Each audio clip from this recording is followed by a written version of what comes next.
ನಿನ್ನೆ ಇನ್ನಿಬ್ರು ಆರೋಪಿಗಳನ್ನ ನಮ್ಮ ಆದಂತಹ ಮೊನ್ನೆ ಆಜಾದ್ ನಗರದ ಅಥವಾ ನಮ್ಮ CJ ಹಾಸ್ಪಿಟಲ್ ಘಟನೆಗೆ ಸಂಬಂಧಪಟ್ಟಂತೆ ಈಗ ಇನ್ನಿಬ್ರು ಆರೋಪಿಗಳನ್ನು ಕೂಡ ಬಂಧಿಸಿದ್ದೀವಿ.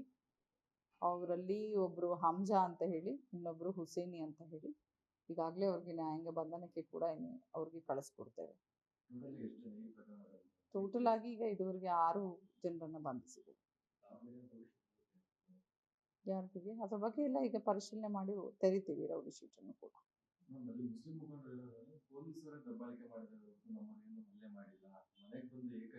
ನಾವು ಹಲ್ಲೆ ಮಾಡಿದ್ದಾರೆ ಅಂತ ಹೇಳಿ ಪ್ರಕರಣ ದಾಖಲು ಮಾಡಿದ್ದೀವಿ. ಈಗ ಅದ್ರದ್ದೇ ತನಿಖೆ ಆಗ್ತಾ ಇದೆ, MLC ಕೂಡ ಮಾಡಿಸ್ಕೊಂಡಿದ್ದಾರೆ.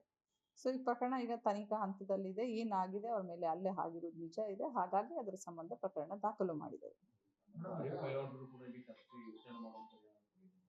ಇವಾಗ ಇಲ್ಲ ಅಲ್ಲ, ನಾವು ನಮ್ಮ ಕೆಲಸ ಮಾಡ್ತಾ ಇದ್ದೀವಿ. ಅವಶ್ಯಕತೆ ಇದ್ರೆ ಬೇಕಾದ್ರೆ ಮಾಡ್ತೇವೆ. ಇಲ್ಲಿ ಒಂದ್ಸಲಿ ನಮ್ಮವ್ರ ಮೇಲೆ ಹಲ್ಲೆ ಮಾಡಿದ್ರು ಅಂತ ಹೇಳಿಬಿಟ್ಟು ಅಲ್ಲಿ ಅದರ ಸಂಬಂಧ ಕರ್ಕೊಂಡು ಬರ್ಲಿಕ್ಕೆ ವಿಚಾರಣೆ ಮಾಡ್ಲಿಕ್ಕೆ ಹೋಗಿದ್ದಾರೆ. ಆ ಸಂದರ್ಭದಲ್ಲಿ ಘಟನೆ ನಡೆದಿದೆ. ಇಮಿಡಿಯೇಟ್ ಆಗಿ ಬಂದಿಲ್ಲ ಅಂತ ಹೇಳ್ತಾರೆ. ಅದೆಲ್ಲ ತನಿಖೆಯ ಭಾಗ. ನಾನು ಎಲ್ಲವನ್ನೂ ಕೂಡ ಇಲ್ಲಿ ನಿಮ್ಗೆ ಹೇಳಕ್ಕಾಗಲ್ಲ. ಈಗ ತನಿಖಾ ಹಂತದಲ್ಲಿದೆ, ತನಿಖೆ ಮಾಡ್ತೇವೆ. ತನಿಖೆ ಮಾಡಿದ್ಮೇಲೆ ಗೊತ್ತಾಗ್ತದೆ.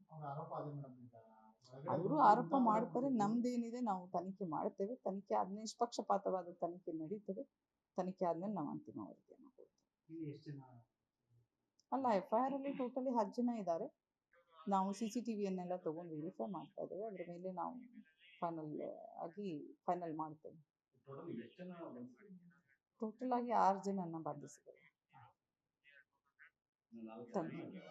ನಿನ್ನೆ 2 ಜನ.